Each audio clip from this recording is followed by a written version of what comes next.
Hare Krishna, everyone. Welcome back once again to our ongoing series on the glories of our most beloved Sri Vrindavan Dham. Namo Om Vishnu Padaya Krishna Pishtaya Bhutale Srimati Bhaktivedanta Swaminiti Namane Namaste Saraswati Deve Gauravani Pacharine Nivishesha Shunyavadi Paschatya Deshatarane. All glories to Srila Prabhupada. So, I'm presently in Sridham Mayapur, having spent the month of Kartik, the last month, in Vrindavan. It was very hard to leave Vrindavan after doing parikrama with so many loving devotees and seeing so many sacred Leelastans. But I know it will also be very hard to leave blissful Mayapur in 2 weeks for preaching in the freezing cold in communist China, the land of the great red dragon. But go we must, as we know it will please Srila Prabhupada, and we all live only to execute his desire. The other day I was reading about Lokanath Goswami, an associate of Lord Chaitanya Mahaprabhu 500 years ago. When he was a young man, both his parents passed away around the same time, and he immediately left for Navadvip to return to the company of Nimai Pandit, whom he had known as a little child. They were friends. And when he arrived in Navadvip, he said to Mahaprabhu, "Nimai, I am free now to stay with you forever. We need never separate." But Nimai Pandit said, "That will not happen. I have some service for you." They were older now. Lokanath asked, "What kind of service?" Nimai Pandit said, "Take your good friend, Bhugarbha, go to Vrindavan and begin discovering the lost places of Krishna's pastimes." Now as soon as Nimai Pandit said this, Lokanath, who had been hoping to remain with his beloved friend forever, fell down on the ground unconscious. And when he woke up, he said, "Nimai, please, no. I've waited all my life to be with you. And now you're sending me away?" So Nimai Pandit said, "Yes, Lokanath, you have to go to Vrindavan with Bhugarbha."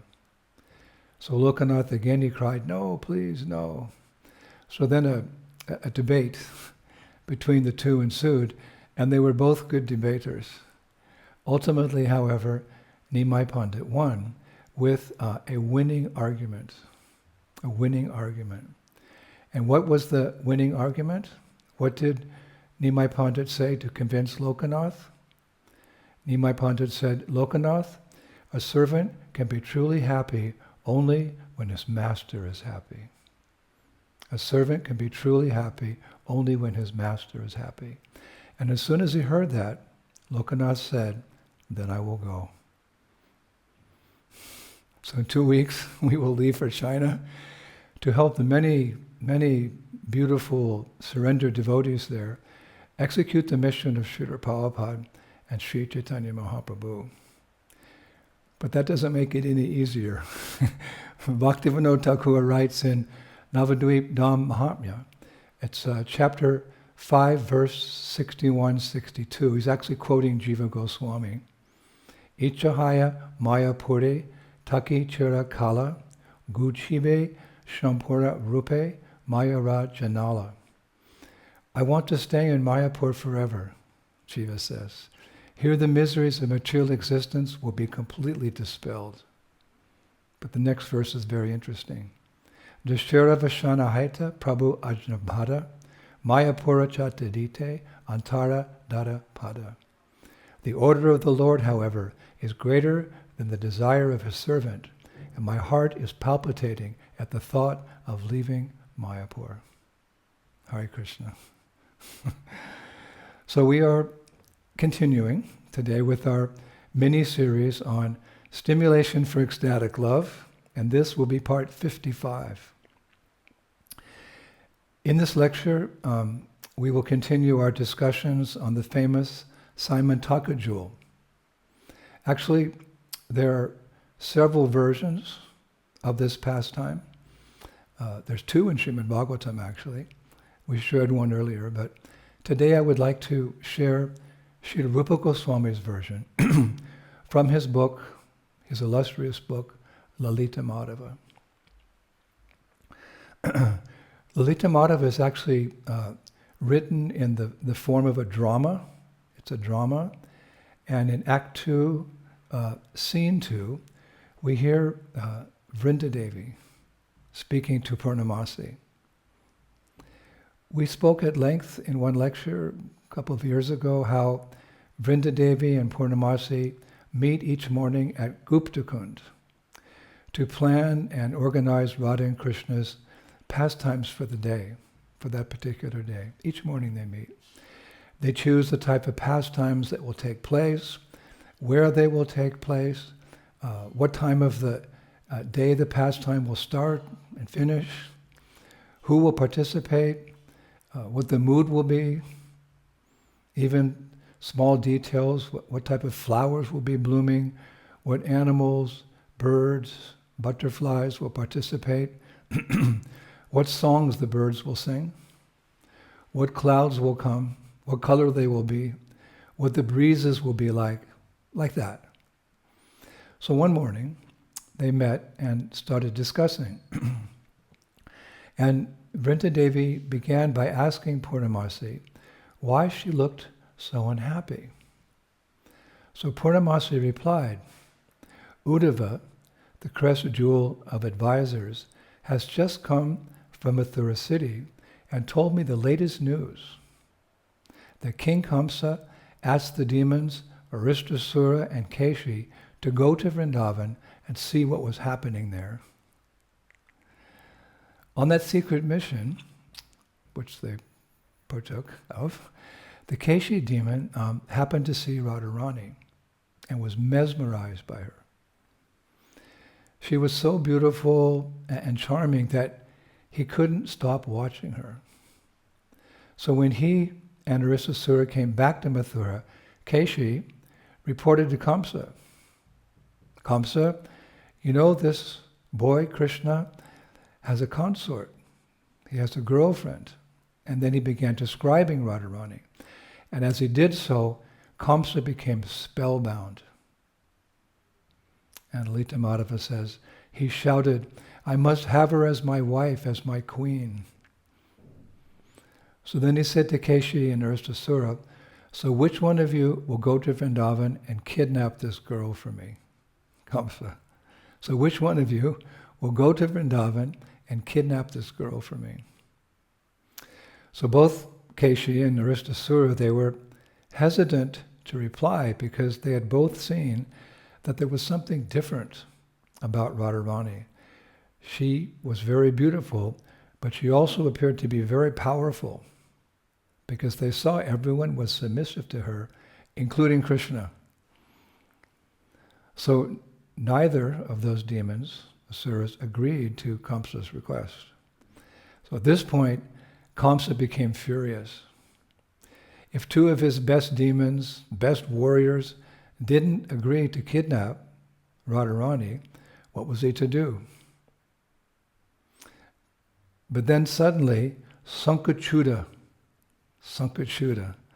who had recently joined forces with Kamsa, spoke up.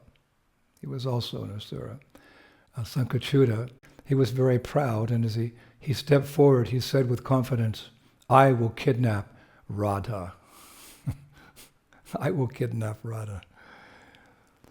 Now, before we continue, let me give a little history about this Sankachuta, which I found in Garga Samhita.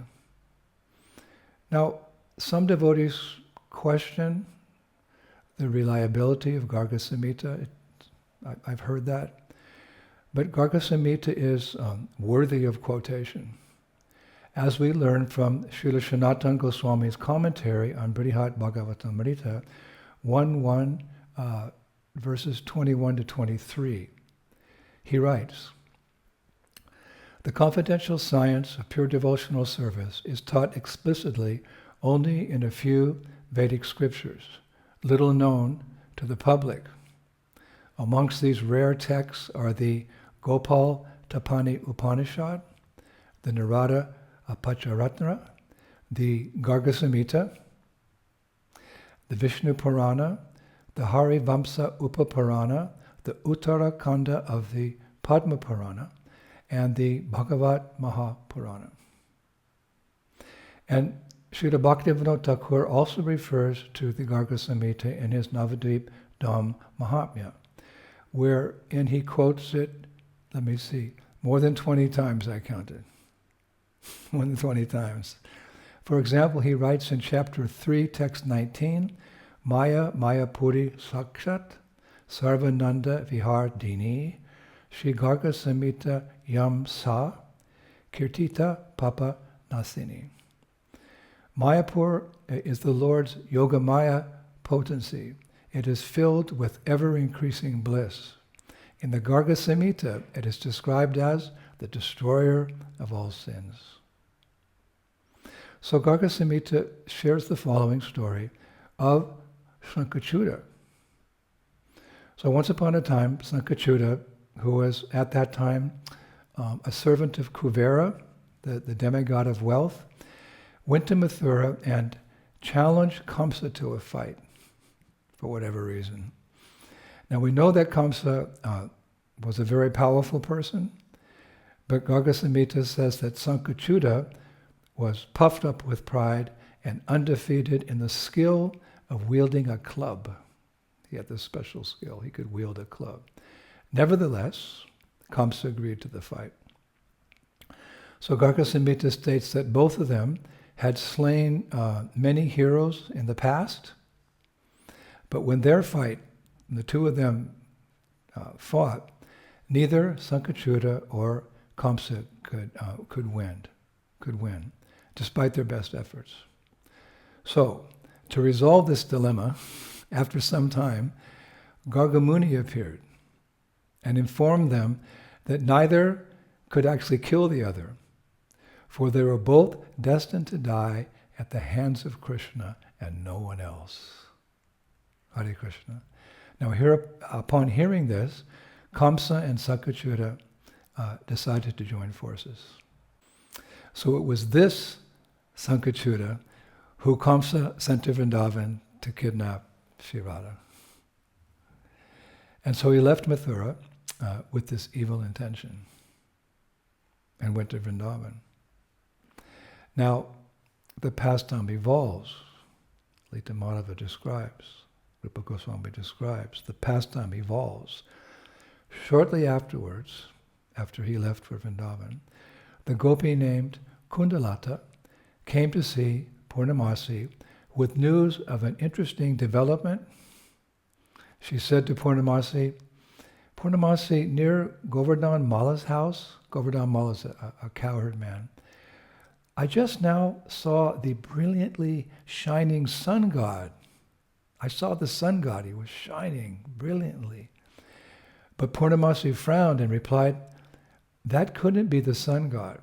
It can only be an asura sent by Kamsa. The news that Uddhava brought to Vrindavan has now come true. But Kundalata couldn't accept what Purnamasi said. She politely argued. But Mother Purnamasi, the person I saw is so effulgent that the bright light emanating from him makes him difficult to see. Surely he can't be an asura. Then Purnamasi said very slowly, Kundalata, do not be fooled. The bright light is not the natural effulgence of his body. It comes from a special jewel in his crown.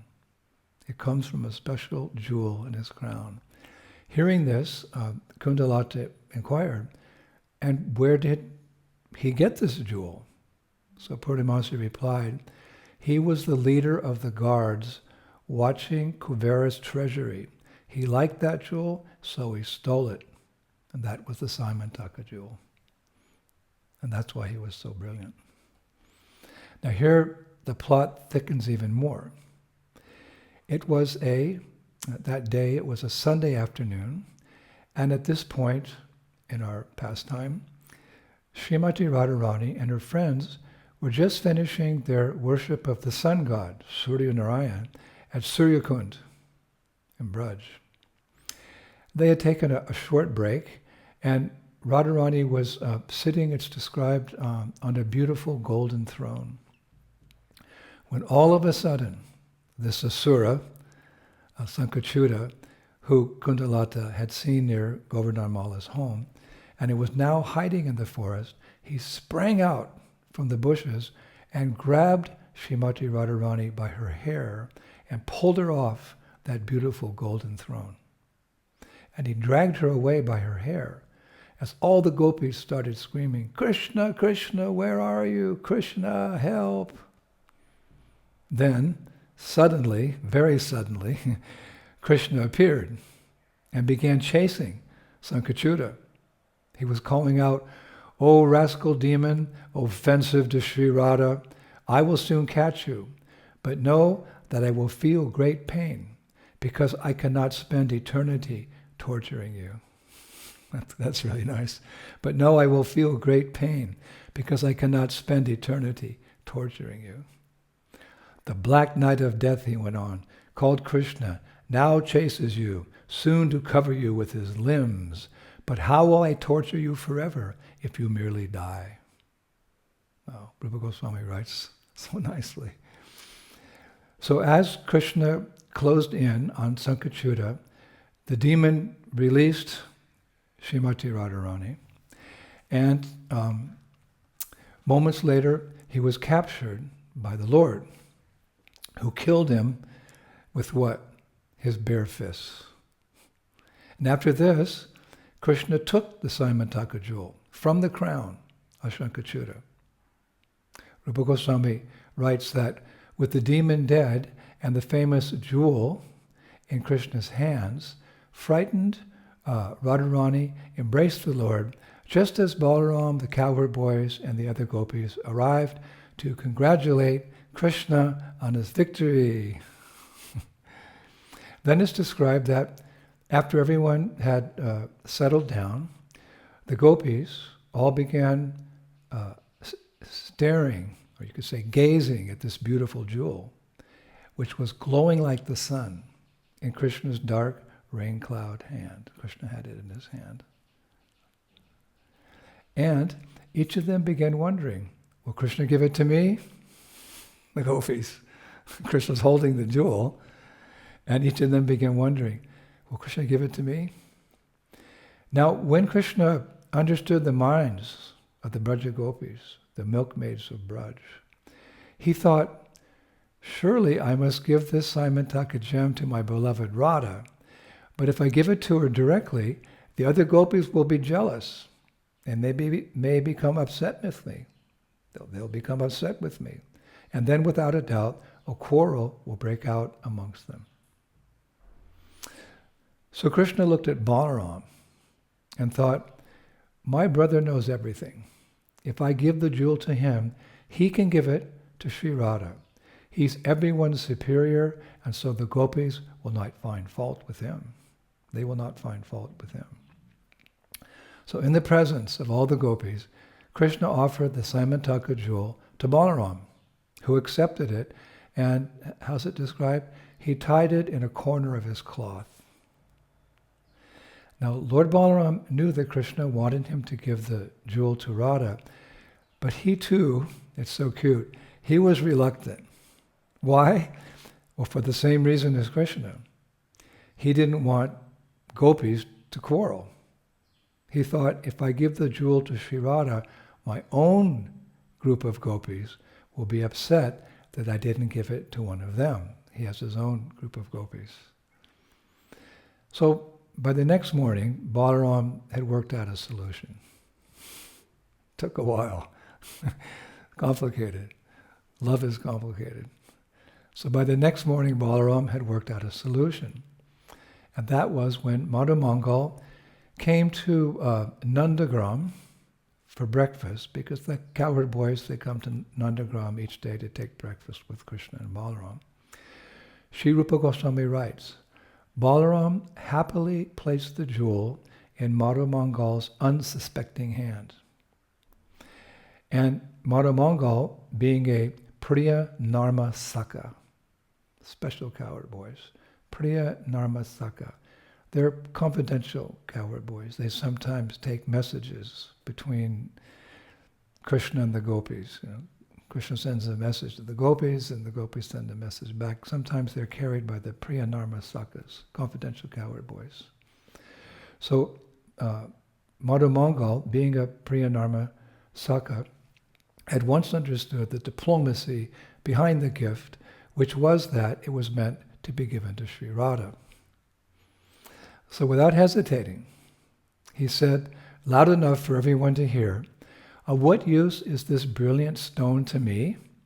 The only one worthy of it is she whose culinary talent draws the gods from their heavenly palaces." Sri Radha draws the gods from their heavenly palaces. Sri Radha. Now, at that very moment, Sri Radha, who was in the kitchen cooking breakfast for Krishna, as she does every day, came out of the kitchen with how's it described? A steaming tray of rice. So Madhu Mangal, at once took the tray from her hands and replaced it with the shining jewel, which itself was, it's described, vibrating the sacred syllable Om. The Simantaka jewel was vibrating the sacred syllable Om. So as Radha looked at the jewel, this is really nice. As Radha looked at the jewel, its effulgence grew in response to her touch. Its effulgence grew in response to her touch. And humbly bowing down before Madhu Mangal, she handed the Simantaka gem to a maidservant to keep for her for a moment, and continued serving breakfast to Krishna, the cowherd voice. The acharyas say that no doubt it was a wise move on Balaram's part, as none of the gopis complained that Radha received the Simantaka jewel through a third party, not to mention a brahmana, meaning Madhu Mangal. So, in this way, Krishna achieved his purpose without upsetting anyone. And the precious Simantaka jewel became the central gem in Sri Radha's necklace. A necklace her maidservants call the intimate friend of Krishna's Kaustubha jewel. The intimate friend of Krishna's Kaustubha jewel. If someone asks you someday, what is the Simantaka jewel? You say, it's the intimate friend of Krishna's Kaustubha gem. Now, Raghunath Das Goswami has described very nicely the route, you could say, that the Simantaka jewel took as it changed hands between these different transcendental personalities. He describes in verse 34 of his Vilap Kushumanjali. He prays to Srimati Radharani, "O beautiful-faced one, will I make the Simantaka jewel the central jewel in your necklace? After the death of proud Shankachuta, it was given by Balaram to cheerful-hearted Madhu Mangal, and Madhu gave this jewel to you. And since then, it has been the friend of the Kaustubha jewel." Raghunath Das Goswami. The acharyas go so far as to say that whenever Krishna embraces Radharani, the Simantaka and Kaustubha gems also embrace. Naturally, they have a close friendship, as do any devotees who share a common service to Krishna. Wow. So we can finish today with a very short verse from Srila Rupa Goswami's Radha Krishna Gunadesha Dipika. It's in part 2, it's verse 201, describing this Simantaka jewel on Radharani's chest.